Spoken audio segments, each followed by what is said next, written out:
ভগ্নস্তূপে দাঁড়িয়ে ব্যাট হাতে লড়াই করলেন মাহফুজুর রহমান রাব্বি। রাকিবুলের কাছ থেকে পেলেন যোগ্য সঙ্গ। দুজনের ব্যাটে বাংলাদেশ ইমার্জিং দল পেল লড়াই করার পুঁজি। সাউথ আফ্রিকার আমন্ত্রণে শুরুতে ব্যাটিংয়ে এসে ধাক্কা দেখায় বাংলাদেশ। ওপেনিংয়ে আসা রিজন ব্যর্থ হলে রাসসান এবং রবিন সম্ভাবনা দেখায়। আফ্রিকান ফিল্ডারের দুর্দান্ত ক্যাচে রাসসান ফিরে গেলে শুরু হয় দলের বিপর্যয়। এরপর নিয়মিত বিরতিতে উইকেট হারাতে থাকে বাংলাদেশ। ফর্মে থাকা আকবর আলী ৩৮ রানে ফিরে গেলে বাংলাদেশ তখন খাদের কিনারে।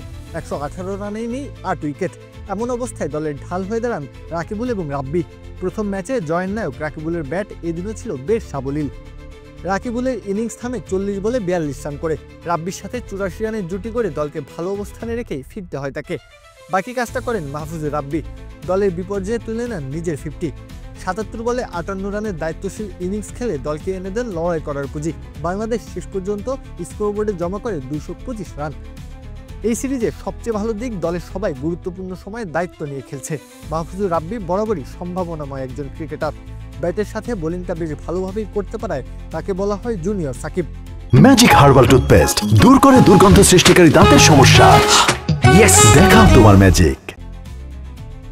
আজকের ম্যাচে যেভাবে খেলেছেন তা প্রমাণ করে তার সক্ষমতা।